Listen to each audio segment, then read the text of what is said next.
My garbage person of the week is gonna be a simple one. It came out of a Piers Morgan episode from earlier this week. Cenk Uygur of TYT was there. And for some reason, Katie Miller was also on, I guess because she's married to Stephen Miller. And a lot of crazy stuff was said. She said a lot of absurd stuff. That's not necessarily why she's the garbage person, although it would have been enough. No, it was one specific thing that she says near the end of the show. Take a look at this. Israel does not get a pass on committing another genocide because Jewish people suffered the Holocaust. What happened in the Holocaust was you don't get a pass for calling them the SS. Hold on. So what happened in the Holocaust and all the pogroms were disgusting. That doesn't mean. Yeah, so that's why she's the garbage person, and maybe the biggest garbage person of the year, I think, for that statement. Not only for saying it, for implying that Cenk Uygur, who came to America as an 8-year-old and has been a citizen for a very, very long time, that he might be deported. And then, also Ilhan Omar will be deported. Basically anyone that I guess is a person of color or whatever should be deported or whatever. It's that she said it in the context of effectively an informal debate. There have been a lot of people who have had their butts kicked in debates, but it takes a truly epic butt whooping to state that the person should be deported because they beat you so badly. Like Cenk could not have hoped for her to say something more deeply embarrassing and awful than that. And by the way, I implied at the beginning of this that why should she be on a show like that? She's married to Stephen Miller, which I grant you, that's not nothing. I can't imagine anyone wanting to do that. And she started a podcast, which anyone with a microphone and internet connection can do. And then all of a sudden she's on TV. But she's now saying that effectively, like, she can threaten anyone who challenges her that they could be deported. Another reminder of how anti-free speech, this political regime is. Also, how utterly contingent citizenship is.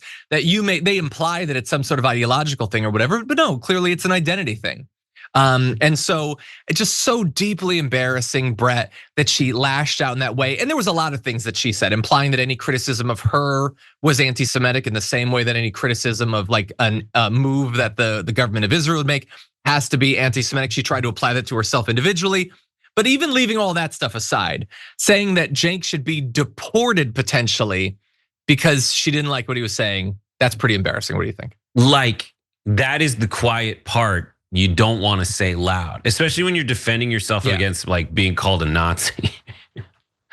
I don't like your origin, so I want you to be out of the country. Like, that's insanity. You're poisoning him. Like, it's crazy. And the worst part is in the rest of the videos. Like, everyone should watch the rest of the videos from that interaction because she talks like Stephen Miller. Like, it's sad. It is, you know how sometimes you pick up like the vocal stylings of the person you spend all your time with in a relationship? She sounds just like him. And I was like, it is disgusting and disturbing.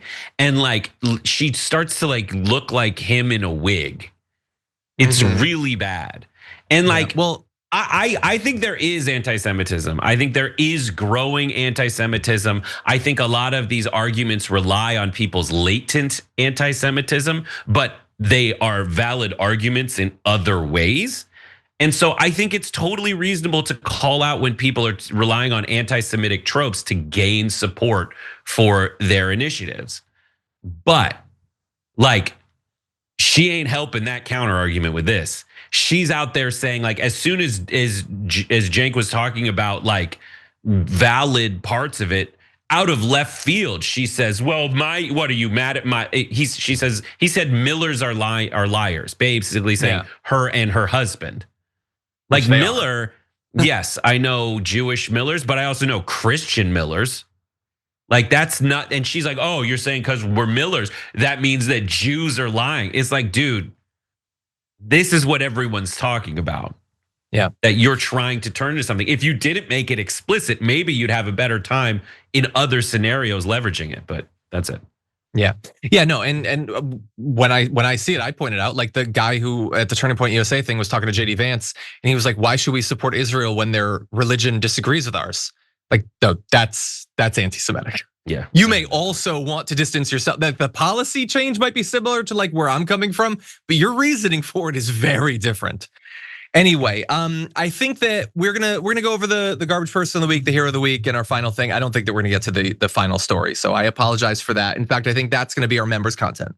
So we're gonna do a special Halloween meme war between Gavin Newsom and Donald Trump. That's gonna go out for our members on YouTube a little bit later on today. So if you're a member, go look for that. If not, feel free to become a member. You'll get access to it. For now, though, those are our garbage people of the week. But 58,000 of you voted for your garbage person of the week. 5% voting for Pete Hegseth for refusing to meet troops with beards. 6% for Kristi Noem for posting video game inspired DHS propaganda, which we didn't get to this week, unfortunately. And then also they brought in Lord of the Rings. I feel like that was a personal slight against me. 7% for Scott Bessent for pretending to be to empathize with farmers since he's a soy farmer too. But 82% went to the USDA for refusing to fund SNAP and blaming the Democrats. Although I don't think that we can just individually put it on the USDA. They are responsible, but I am sure it is massive pressure. All the Republicans want that stuff to be cut. So, but yes, I think that's a good cause for the label. So thank you to everybody who voted. Let's get positive now for a bit though. The hero of the week drew 48,000 votes, 6% going to AOC for clapping back at Riley Gaines, 23% to Zoran Mamdani for slamming the GOP who want him deported. It's a big thing this year of just anyone who disagrees with me should be deported. Weird how that works. 24% to Doug Ford for doubling down on Canada's anti-tariff ad with Ronald Reagan. But 46%, wow, this is a late entry here. Judge Sarah Ellis for scolding ICE who tear gassed a Halloween party. And I think, is that the same judge who also said that they're not allowed to tear gas kids trick-or-treating on Halloween? We'll see. I have a feeling they're probably going to do that, but good effort from the judge to try to stop it. Anyway, as we end our Halloween show, we've been talking about witches for some reason the past few weeks here on the show. So we decided to run a little informal poll on Twitch of the best witch, or I guess your favorite infamous or famous witch. And we gave you 5 options. That's the witches from Roald Dahl, the Sanderson sisters of Hocus Pocus, the Scarlet Witch of the MCU, Hermione Granger of Harry Potter, and then the Wicked Witch of the West. And it was a fairly dominant win, 54% of the vote going to the Wicked Witch of the West. Hermione Granger got about 1 in 3 votes, and nobody else really drew much attention. The Witches, I guess, it's too old. I'm old timey in liking that movie, I suppose. But congrats to the Wicked Witch of the West. You're still holding it down. If you enjoyed that, then make sure that you never miss another video by subscribing. And if you want a little more, consider hitting the join button and becoming a member. So you're probably wondering, why would I do that? Well, when you do that, you get access to bonus content that I make every single week, and it's a lot of fun. You get custom emojis and more. If you join at tier 3, by the way, you even get access to a monthly member hangout with myself. And you'll get all that going forward, but you'll also unlock years of the back catalog that is literally 100 or more bonus clips and top 10 lists and debates and more. So what are you waiting for?